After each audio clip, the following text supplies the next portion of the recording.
All right, good morning, everyone. This meeting is called to order. Mr. Trobman. Has anyone signed up for public comment? Morning, Commissioners. Les Trump, General Counsel. We have one person who registered for public comment this morning. Ms. Harrison, if you could unmute yourself and begin.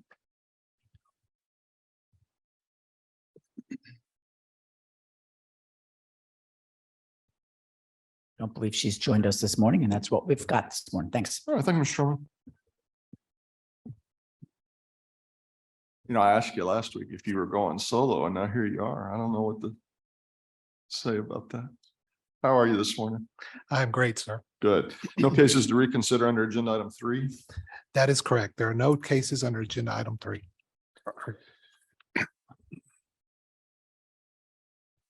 And Ms. Turner.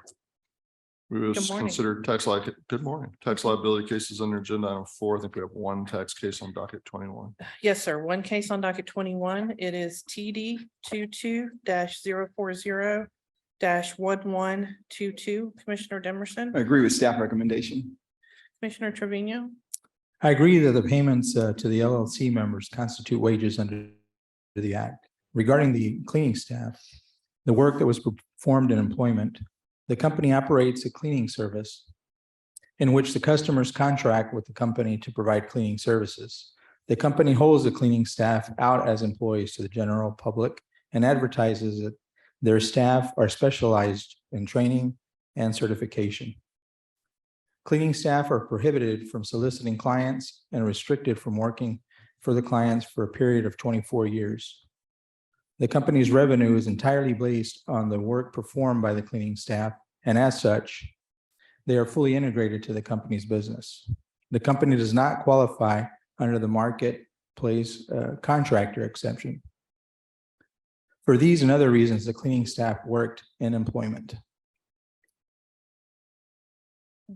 Chairman Daniel, Agree with staff recommendation. Commissioner, would you like a short form? Short form dissent as to the status of the cleaning staff. Thank you. Thank you. No fair housing cases under agenda item 5. Right, no cases. All right, moving to agenda item 6. We have no wage claim cases on docket 21 pulled for additional discussion. That is correct. There are no wage claim cases pulled for discussion on docket 21. You should have received the wage claim short form decision dissent list for docket 21. I move to accept staff recommendations on the remaining wage claim cases on docket 21. I second the chairman's motion to accept the cases on which I'm dissenting as reflected in the wage claim short form dissent list for docket 21. I concur with Chairman's motion, except for those cases on which I am dissenting, as reflected on wage claim short form dissent list for docket 21. Motion passes with the exceptions noted. Let's move to agenda item 7, consideration of unemployment insurance cases on docket 21. Please proceed when you're ready. Case number 3012817, Commissioner Trevino. The decision is not correct. The claimant filed a timely petition to reopen. Additionally, the claimant had good cause for missing the first hearing because she did not receive the hearing notice until after the hearing date. Regarding the work separation, the claimant provided only firsthand testimony, which established that the claimant's last day, her managers called her into the office and berated her with allegations that her coworker didn't like her and wanted her to quit. The manager also accused the claimant of having a bad attitude and being rude. When the claimant requested an HR representative to be present, the managers refused this request. Then one of the managers angrily told the claimant that he was sick of looking at her face and brought it up to the claimant's recently deceased sister. At that point, the claimant offered to give her 2 weeks' notice. The employer immediately accepted and told the claimant to get her things and leave. The employer's cruelness to the claimant and refusal to have an HR rep present during their berating of her not only induced the claimant to quit, but gave the claimant good cause connected with the work for offering to resign. Reverse the AT, timely petition to reopen, good cause, no voluntary leaving, charge back, void adequate response. We should modify the appeal tribunal decision. First, I do not contest that the claimant's Rule 16 petition to reopen was timely and that the claimant established a good cause for missing the AT1 hearing. Concerning the job separation, the claimant was invited to a meeting with the employer to discuss the claimant's unprofessional interaction with the client. Although the employer intended to provide the claimant with constructive feedback about job performance, at the end of the meeting, The claimant provided her 2-week resignation notice and quit. Since the record suggests that the claimant quit prior to affording the employer an opportunity to remedy her concerns, the claimant's separation was a voluntary quit without work-connected good cause. As such, we should modify the AT decision, timely R16 petition to reopen. The claimant established good cause for missing the AT1 hearing, voluntary leaving, no chargeback, sever the adequate employer response. Modify the AT, timely petition to reopen, claimant established good cause for AT1, voluntary leaving, no chargeback, sever adequate response. A short form dissent. I have your short form dissent, Commissioner Trevino. Case number 3044659, Commissioner Demerson. The appeal tribunal decision should be modified. I do not contest the good cause issue. As to the job separation, it should be decided under 207.045 of the Act. TWC records reflect that both parties stated the claimant's last day of work was July 27, 2021. The record that was available to the AT reveals the resignation letter from the claimant dated 1 day earlier, July 26, 2021. This resignation letter stated that the claimant's last day of work would be August 5th, 2021, which was 2 weeks or less in the future. In sum, the claimant had already tendered a 2 weeks or less notice of resignation before the employer discharged the claimant. Since the notice of resignation was 2 weeks or less, the nature of the job separation should be reviewed as initiated by the claimant. The resignation letter does indicate that working conditions were intolerable. Does not indicate that working conditions were intolerable. As such, we should modify the AT decision. The employer did not have good cause for its non-appearance, voluntary leaving, no chargeback, adequate employer response. The AT decision is supportable. The employer missed the hearing because they were not regularly checking their mail. On the date of the hearing, the employer's business was open and operating. As such, the employer was not prevented from participating in the hearing due to circumstances beyond their control.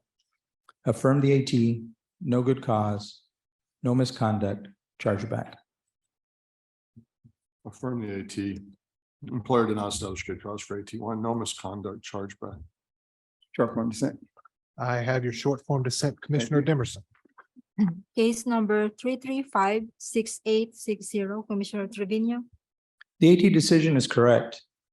During the week the claimant filed her claim, she earned less than 125% of her weekly benefit amount and was partially unemployed. The claimant was laid off when her hours were reduced due to the lack of available work. There is no evidence that the claimant's hours were reduced due to the act or omission on her part that would constitute misconduct connected with the work. Affirm the AT, valid claim, no misconduct, chargeback. We should modify the appeal tribunal decision. First, I do not contest the validity of claim issue. Concerning the job separation, the claimant worked seasonal hours with the employer.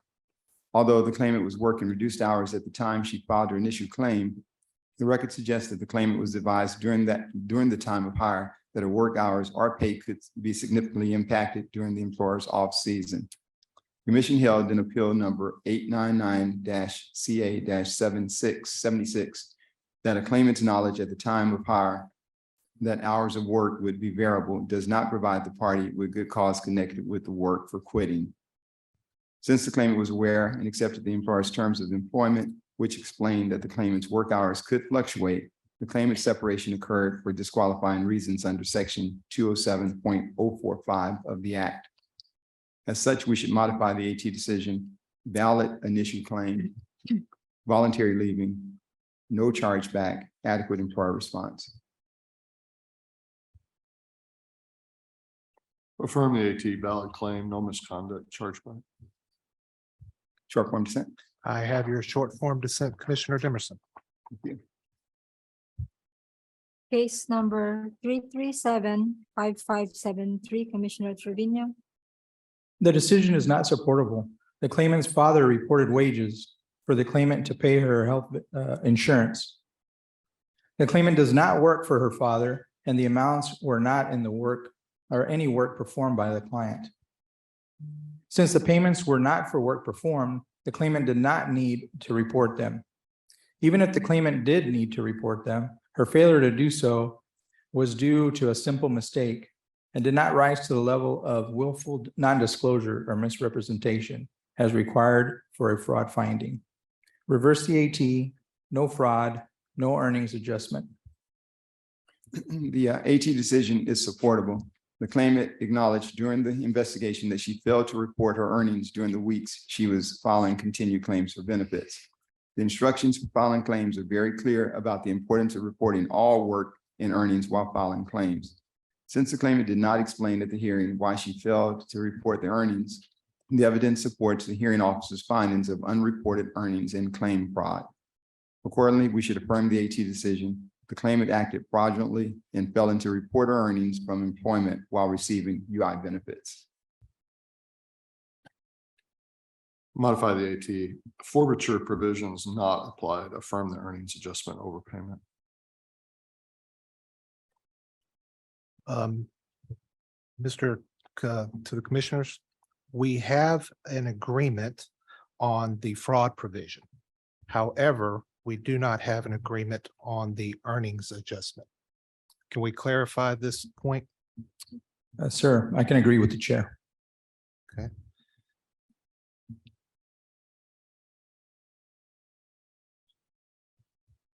Does anyone have a short form dissent?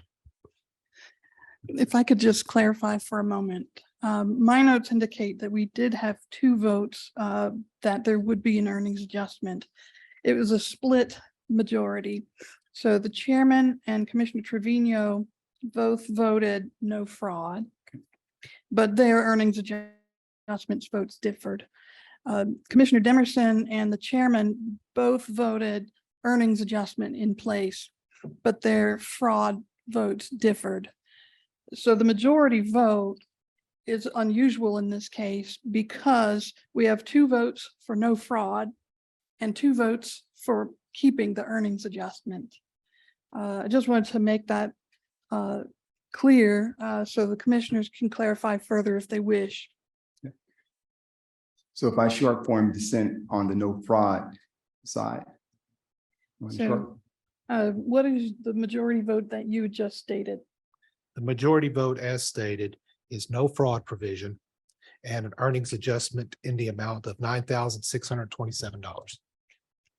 Okay, so I'm probably going to short form dissent on the no fraud portion. And then be in agreement more than likely with the earnings from employment while receiving UI benefits. That is correct, Commissioner Demerson. I have your short form dissent in regard to the fraud finding, but you are not dissenting the earnings adjustment. Exactly. Correct. I have that noted. Thank you. Yeah, and I will keep mine agreeing with the chair. Thank you. I have that, sir. Thank you. Are you clear, Commissioner? Thank you. Thank you. Case number 337-5576, Commissioner Trevino. The decision is not supportable. The claimant's father reported wages for the claimant to pay her health insurance. The claimant does not work for her father, and the amounts were not any for work performed by the claimant. Since the payments were not work performed, the claimant did not need to report them. Even if the claimant did need to report them, her failure to do so was a simple mistake and did not rise to the level of willful non-disclosure or misrepresentation as required for a fraud finding. Reverse the AT, no fraud, no earnings adjustment. All right, the AT decision is supportable. Just as in the companion case, the claimant acknowledged during the investigation that she failed to report her earnings during the weeks she was filing continued claims for benefits. The instructions for filing claims are very clear about the importance of reporting all work and earnings while filing claims. Since the claimant did not explain at the hearing why she failed to report the earnings, the evidence supports the hearing officer's finding of unreported earnings and claim fraud. Accordingly, we should affirm the AT decision. The claimant acted fraudulently and failing to report her earnings from employment while receiving UI benefits. Modify the AT, forfeiture provisions not applied, affirm the earnings adjustment overpayment. I'm a short form dissent on the no fraud issue and agree with the earnings adjustment. Your dissent is noted, Commissioner Demerson. Thank you. Yeah, and I'll Yes. agree with the chair on that too. Yes, sir.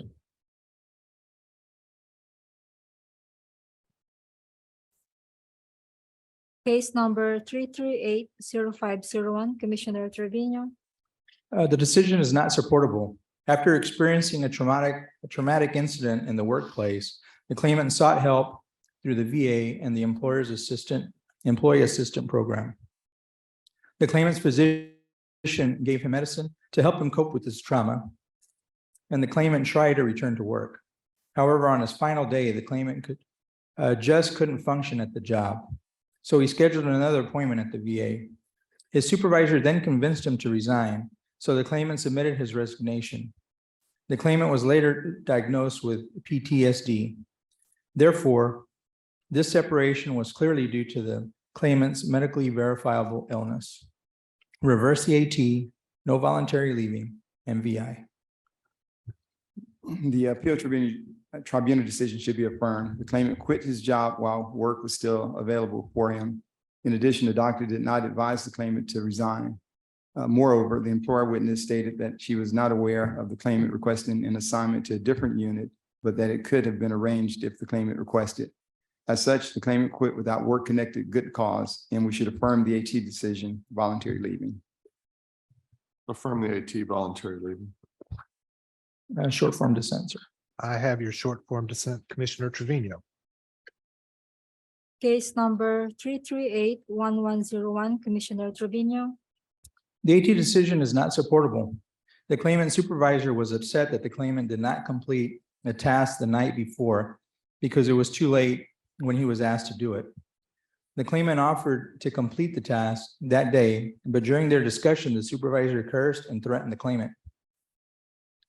The claimant then became upset and they began arguing.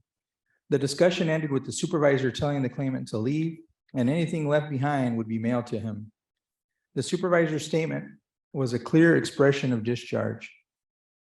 There was no evidence that the claimant's actions rose to the level of misconduct connected with the work, especially considering the supervisor was the first to use inappropriate language. Also, there was no evidence that the claimant had any prior performance issues. Reverse the AT, no misconduct. The appeal tribunal decision should be modified. Whether viewed as a discharge or a quit, the claimant should be disqualified from benefits. If viewed as a discharge, the claimant's failure to follow the employer's instructions regarding entries constituted work-connected misconduct. If viewed as a quit, the employer never told the claimant he was fired, and the claimant's failure to clarify his job status ultimately resulted in a voluntary quit without work-connected good cause. Should therefore modify the AT decision, voluntary leaving. Reverse the AT, no misconduct. Short form dissent. I have your short form dissent, Commissioner Demerson. Case number 3382955, Commissioner Demerson. We should reverse the appeal tribunal decision. The claimant was discharged for refusing to take an injury-related drug test. The employer was complying with the protocols of its workers' compensation provider, which required the claimant to submit to a second drug screening after the results of the first drug test were inconclusive. The employer's policy, which the claimant had acknowledged, stated that refusal to submit to injury-related drug testing could result in termination of employment. Therefore, since the claimant was aware of the policy and the employer's request was reasonable under the circumstances, by refusing to take a drug test, the claimant mismanaged his position of employment. We should reverse the AT decision, misconduct, no chargeback, adequate employer response. In the alternative, since the employer has submitted multiple documents related to the claimant's drug test and the employer's policy, we should rehear this case for submission and review of these additional documents. The decision is supportable. The claimant was discharged for failing to take a second drug screening after his first one was inconclusive. The claimant was unaware that the second screening was required and attempted to check with the employer. The employer indicated that the requirement was in their workers' compensation agreement, which had not been provided to the claimant.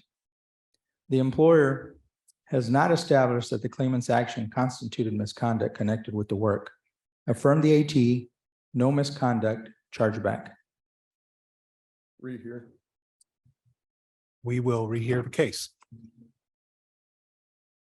Case number 338-3995, Commissioner Trevino. The decision is not supportable. The claimant is the only party to provide testimony. The employer discharged the claimant because they believed her works compensation claim indicated she had consumed alcohol during her shift. The claimant denied consuming alcohol during her shift, and no evidence had been provided to establish she had consumed alcohol during her shift. The employer's policy does not have any restrictions on how long before the shift an individual must refrain from drinking alcohol. The employer has failed to establish misconduct connected with the work. Reverse the AT, no misconduct, chargeback. We should affirm the appeal tribunal decision. While the claimant now denies wrongdoing, the workers' compensation investigation, which would have been comprehensive, concluded that the claimant consumed alcohol during her work shift while on the clock. The claimant's actions may not have violated the strict letter of the employer's policy, which prohibited alcohol on the employer's property, but clearly violated the spirit of the rule. And even in the absence of a policy, a reasonable employee would know that drinking on the job would result in termination of employment. Thus, because the claimant mismanaged her position of employment, we should affirm the AT decision, misconduct, no chargeback. In the alternative, because the workers' compensation investigation report, which was relied upon by the employer's insurance carrier, may be the most complete and credible record of the facts surrounding the job separation, we should rehear for submission and review of this report. Rehear. We will rehear the case. This concludes consideration of UI cases pulled for additional discussion on docket 21. You should have received the UI short form dissent list for docket 21. I move we accept staff recommendations on the remaining UI cases on docket 21. Second, the chairman's motion, except for the cases on which I am dissenting, is reflected in the UI short form dissent list for docket 21. I concur with the chairman's motion, except for those cases on which I am dissenting, as reflected on UI short form dissent list for docket 21. Motion passes with the exceptions noted. Let's see, that brings us to the end of agenda items 3 through 7. We'll take a short recess. Thank you.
Abraham raised the camera up and.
This is agenda item 8, recertification of community rehabilitation programs to participate in purchasing from people with disabilities program.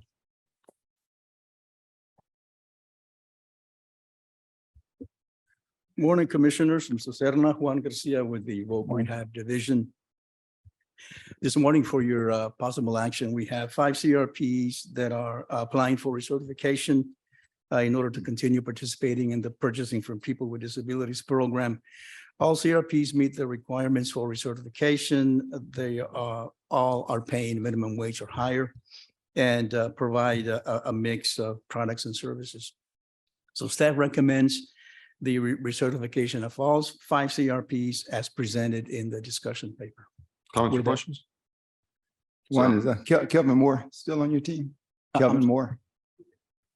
Kelvin Moore? Yes. I'm sorry, I didn't get that question, sir. Yeah, is Kelvin Moore still on your team? Yeah, Okay. yes, he is. Okay, thank He's you. sitting back there. This is my Oh, back. okay, I hadn't seen Kelvin in a long time, so, okay. Juan didn't even know Kelvin. Kelvin who? That was pretty. Kelvin who? Who? I don't know who you're talking about. He's still here, Ed. All right. Yeah, no questions here. Is there a motion? I move that we approve the recertification of the following community rehabilitation programs to participate in the Purchasing from People with Disabilities Program as recommended today by staff of Brothers Keepers, Inc., Heart of Texas Goodwill Industries, Inc., HIP Healthy Innovative Processes, Oak Creek Day Rehabilitation Vocational Center, and Work Services Corporation. I second the motion. It's been moved and seconded. Motion carries. Thank you. Thank you. This is agenda item 9, program year 2023, fiscal year 2024, WEO allocations, rapid response distributions, AEL allocations, and child care allocations. Good morning, Chairman, Commissioners, Mr. Cerna. For the record, Irene Tanguma, TWC Budget Director. This morning, you have before you the fiscal year 2024, program year 2023, WEOA Adult Youth and Dislocated Worker allocations and associated rapid response distribution, along with the adult education and family literacy allocations for the contracts beginning on July 1st, 2023.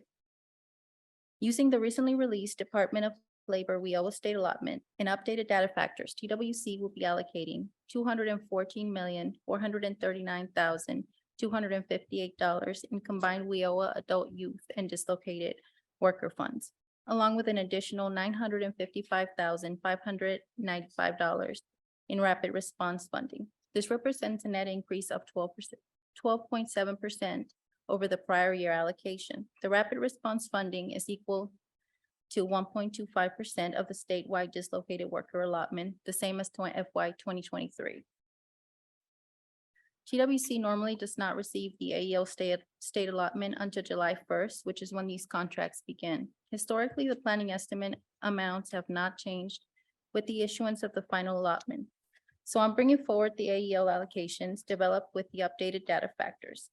With the AEL planning estimate amount plus the available balances identified, we are proposing an AEL allocation of $82,990,049, a 0.9% increase over the prior year. On page 9, you'll find the provider allocation based on the demographic factors by county. We are also bringing forward the FY 2024 child care allocation in the amount of $1,280,825,604. The amount of the allocation is the same as the planning estimate presented in March. Due to possible federal legislation taking back uncommitted ARPA funds, we are bringing forward the allocation sooner to commit any remaining ARPA funds and freeing up our normal CCDF funds to fund the commission-approved activities in 2024 that were planned with ARPA funding. This concludes my remarks. Without any objection, I will post these planning estimates on our website, and I would be happy to answer any questions. Comments or questions?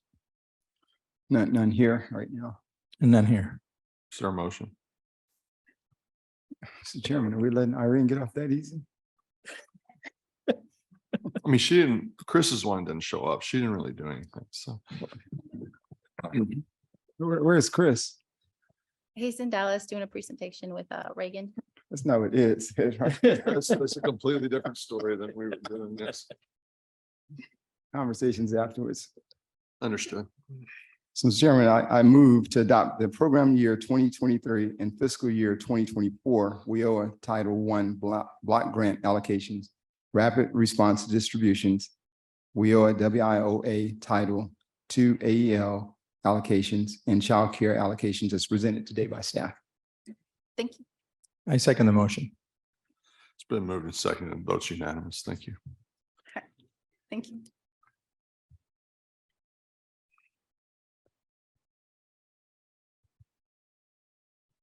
So agenda item 10, 2-year modifications of program years 2021 through 2024. We owe a local board plans for submission to the Texas Workforce Investment Council. Hi, good morning, Chairman, Commissioners, Mr. Cerna. For the record, I'm Joel Mullins with the Workforce Development Division. WIOA Section 108 requires that at the end of the first 2-year period of the local plan boards and their appropriate chief elected officials review the local plan and prepare and submit modifications as necessary based on any significant changes in labor market and economic conditions, as well as any other factors affecting implementation of the local plan.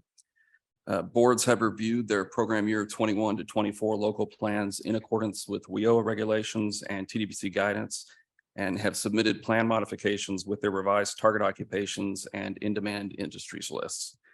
TWC staff has concluded its review and has determined that each local plan modification satisfies WIOA requirements. Today, staff recommends approval of all program year 21 to 24 board plan 2-year modifications for submission to the Texas Workforce Investment Council for consideration and recommendation of approval by the governor. That's all I have, and I'm happy to answer any questions. Comments or questions? None here. And none here. Did all 28 boards submit modifications? They did, yes. What was the average length of those modification documents? I would have to get that for you, but 400 pages? no, much shorter than that. Like 200 pages? Yes. I mean, we don't have to be as precise. I would say the full plans are generally probably under 100 pages. Okay. And the modifications very different from board to board. Some boards did very extensive updates. Some just reviewed their target occupations and updated that and updated economic conditions or economic projections and that sort of stuff. Mhm. Is there a motion? Mr. Chairman, I move that we approve the 28 local workforce development boards 2-year plan modifications for submission to the Texas Workforce Investment Council as recommended today by staff. And I second the motion. Been moved in second, and the vote unanimous. Thank you. Thank you. It's agenda item 11, board nominations.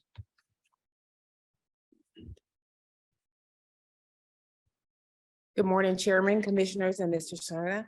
For the record, Cherie Dudley with Workforce Development. Today, for your consideration, we have workforce board nominations for Borderplex, Northeast Texas, and Texoma. Staff recommends approval on the presented nominees, and I'm here to answer any questions you may have. Any comments or questions? None here. None here. Is there a motion? Chairman, I move that we approve the local workforce development board nominees as presented today for the following Workforce Solutions, Borderplex, Northeast Texas, and Texoma. I second the motion. It's been moved and seconded, and the vote's unanimous. Thank you. Thank you. All right, no items under 12 or 13. Michael Britt is here. He has on a strong power tie So yellow Yellow. signifying optimism for the future. And he's going to bring our legislative report to us today. Walk up music. It's like a, did you notice that? There's a little bit of swagger in his I said walk. walk up music. I was like, man, that was like, didn't even need music. So. All right, Mr. Brett. Good morning, Mr. Chairman, Commissioners, and Mr. Cerna. For the record, Michael Brett, Governmental Relations. GR is monitoring one federal hearing this week. Tomorrow at 2:00, the U.S. House Ways and Means Subcommittee on Social Security will hold a hearing to discuss the Social Security Administration's role in combating identity fraud. On the state legislative side of things, the Texas Legislature will conclude the 88th legislative session next Monday, May 29th. The GR team is continuing to monitor legislation relevant to TWC as it moves its way through the legislative process. We are expecting in the next few days that the legislature will adopt the final conference committee report on House Bill 1 by Representative Bonin, which is the General Appropriations Act. Again, we don't know exactly which day that'll happen, but we will update your offices when House Bill 1 is adopted by both chambers. With the legislative session winding down, there are a few major deadlines coming up this week.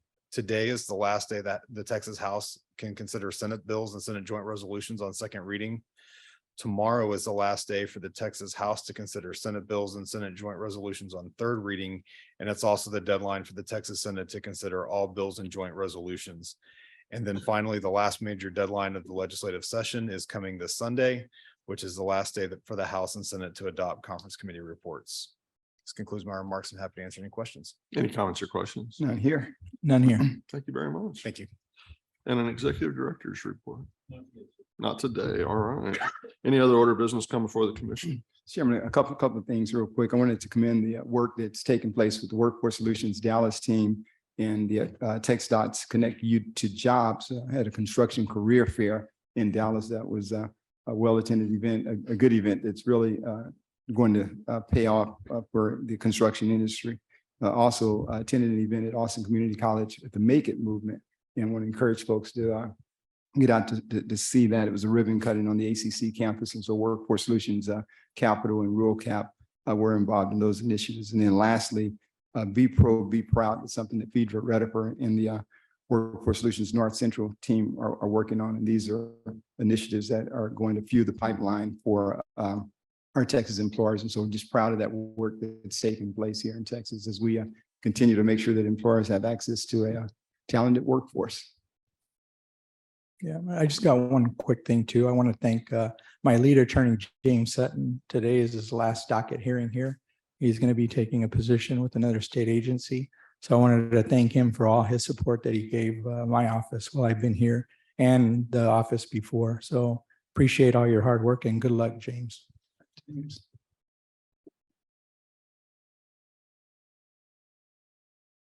All right, real quickly, let me introduce everyone to our newest team member. This is DJ Jones. He's taking over staff assistant duties from Micah, who is going to have a different role in the office because Gabby is apparently serious about this retirement thing. And she's leaving at the end of the month. But one last opportunity for us to all try to talk her out of it.